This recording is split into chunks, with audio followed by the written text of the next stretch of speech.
semuanya, saya Mira Agustina.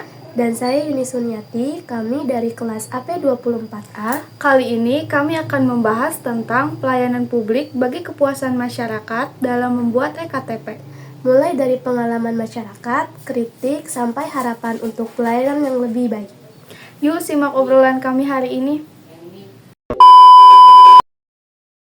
Pelayanan publik adalah segala bentuk kegiatan pelayanan yang dilakukan oleh instansi pemerintah, baik pusat maupun daerah, kepada masyarakat sebagai upaya untuk memenuhi kebutuhan publik, sesuai dengan peraturan perundang-undangan.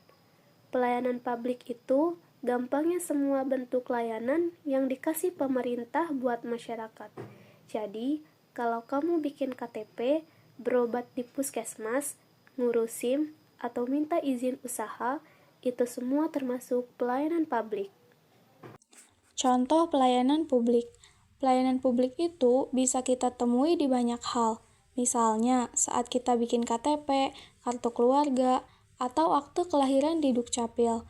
Lalu ada pelayanan kesehatan di puskesmas dan rumah sakit. Di bidang transportasi, masyarakat juga dilayani lewat pengurusan SIM, STNK, dan pajak kendaraan di Polri atau Dishub. Serta ada pelayanan perizinan usaha lewat Dinas Perizinan Daerah. Semua itu tujuannya untuk mempermudah masyarakat dalam berbagai urusan. Yun, kamu pernah ngurus KTP elektronik akhir-akhir ini ya? Aku juga baru ngurus, dan ternyata sekarang pelayanannya jauh lebih cepat loh. Oh ya, kamu beruntung banget. Soalnya pengalamanku beda banget. Waktu aku ngurus beberapa bulan lalu, malah disuruh balik lagi. Sistemnya error. Katanya jaringan sedang gangguan.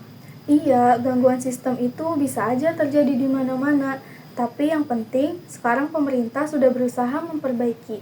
Ada layanan online, antrian digital, bahkan aplikasi untuk pengaduan masyarakat.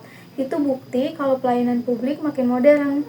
Modern, kalau sistemnya masih sering error, petugasnya masih cuek, dan masyarakatnya masih harus bolak-balik ngurus dokumen, berarti belum efektif dong. Modernisasi tanpa peningkatan kualitas SDM ya percuma. Tapi kan perubahan itu butuh waktu. Menurut aku, dibanding beberapa tahun lalu, sekarang jauh lebih transparan dan cepat. Misalnya di kantor pajak, semua prosedur udah jelas, nggak perlu bayar lebih biar dilayani duluan. Setuju ada perbaikan, tapi masih banyak daerah yang tertinggal. Di kota mungkin bagus, di daerah pelosok banyak warga yang belum bisa akses layanan online. Bahkan sinyal aja susah.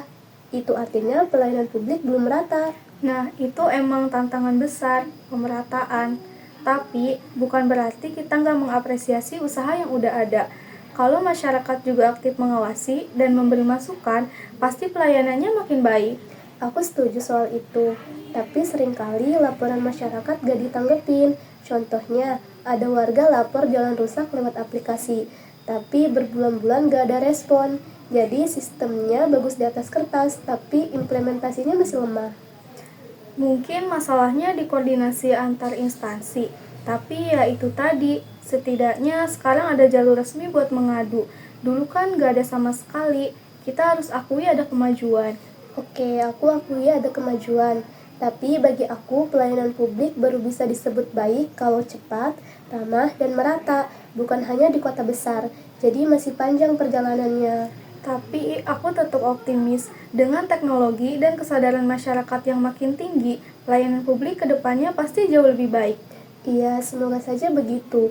Karena pelayanan publik bukan cuma soal sistem, tapi soal bagaimana negara benar-benar hadir untuk rakyatnya. Jadi, pelayanan publik itu bukan cuma tugas pemerintah, tapi tanggung jawab kita semua untuk mengawasi dan berpartisipasi. Mari kita jadi masyarakat yang kritis dan aktif demi pelayanan publik yang lebih baik. Terima kasih. Bye-bye.